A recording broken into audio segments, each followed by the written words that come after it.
Ethan Holiday did not go first overall as expected in baseball draft. But the baseball draft is quite unique, gentlemen.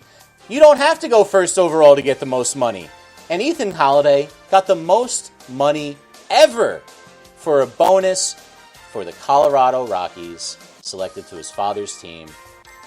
Holiday was the 4th pick overall, behind Willits, Bremer, Cade, and then Ethan Holiday. How do we feel about $8 million for a guy who was the 4th pick, not the 1st pick, and hasn't played a game in majors? First of all, and I always say this, he went to Colorado. It's his father's team, so obviously he comes. His father's like the king, and he's like a prince. He grew up around that organization for such a long time. The Colorado Rockies, I'm sure ownership adores this kid. I think he's going to be a superstar there. They're going to build the team around him, just like they built the team around their father or his father when he was, coming up from the minor leagues. I think it's a great story. I'm not going to complain that this guy's making. You can't argue or complain about the talent of this kid and how much money you're giving him. $9 million. It doesn't matter. $9 million, $10 million, $12 million. There are college coaches making more money than that, and they don't even deserve it. This kid is an up-and-coming superstar. He was the bona fide number 1 pick, and he falls over there to 4 to the Colorado Rockies. It's a good story. I think that's all it is. Stop talking. I'm not talking about you, but why is anybody complaining about how much money he makes?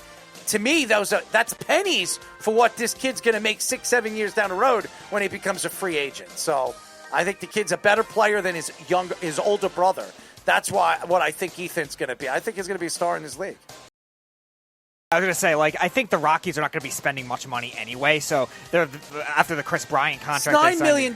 Yeah, they haven't done much anyway. They're not going to go anywhere. So why would they try to spend the extra money? It's one of those things where I don't think it's as big of a deal because there's no salary cap in baseball. Plus, we talk about right at the end of the lockout, how bad we felt for all these minor leaguers. You want them to be able to make some money because the arbitration system is just so bad. You look at it back-to-back years. I mean, between the brothers, they signed for over $17 million, so the Holiday family's doing pretty good.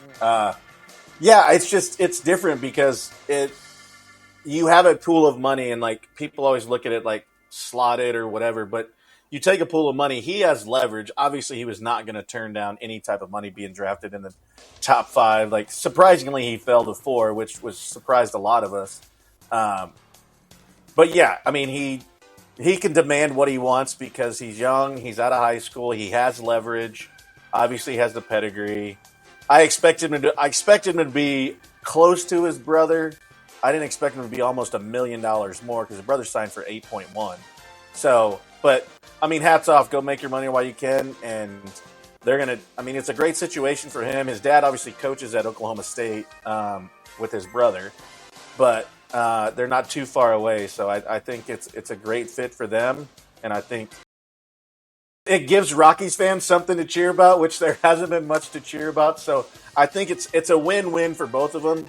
Let's see how fast they shoot him up the ladder, or if they kind of let him figure it out, or they're like, hey, you got your money, figure it out in the big leagues. I could see all situations happening, really.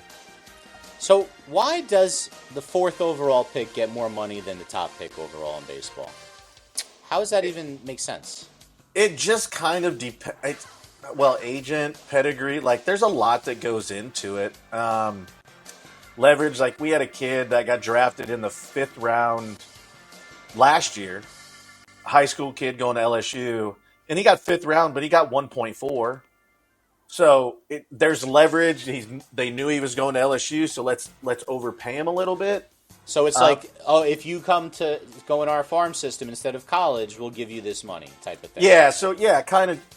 But if you're a junior or senior, it's kind of hey, we can ask for more and see what happens, but you don't have as much leverage on the other side of it as some of these kids that have that and be hey, I can still go to college. I can still do kind of whatever I want. So, yeah, it's more of a leverage thing, I would say, is probably the biggest way to describe it, because if you don't have a choice to go anywhere, then it's kind of you're stuck with your money. But Yeah, those other guys with their picks, obviously, they're not going to complain too much, but Yeah, well, at least I wouldn't.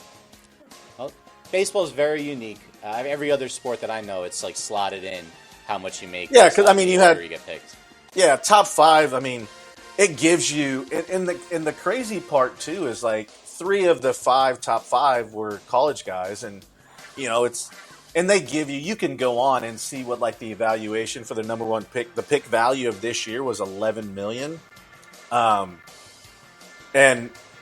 Fish and I were talking about this off air, and Bremner, and like I think Bremner was part of a story because he didn't even come close. Mind you, 7.6 million isn't nothing to write home. It's like And Willits was like 8.2 for the first pick. Yeah, it was 8.2, 7.6.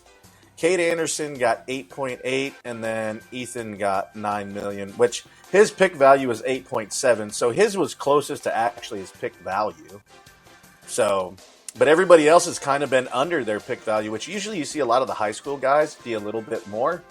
That doesn't surprise me with Bremner and his, and he was probably crapping his pants when he got drafted 2 overall. Anyways, I was talking to Kyle Peterson from ESPN, who's going to come on the show late August. I talked to him today and talk about some stuff. But yeah, we were talking about it during the draft, and we were like, he went way too high. But the story's cool, so I guess we'll see what happens. All right, let's move on to something that we talked about a lot at the beginning of the season.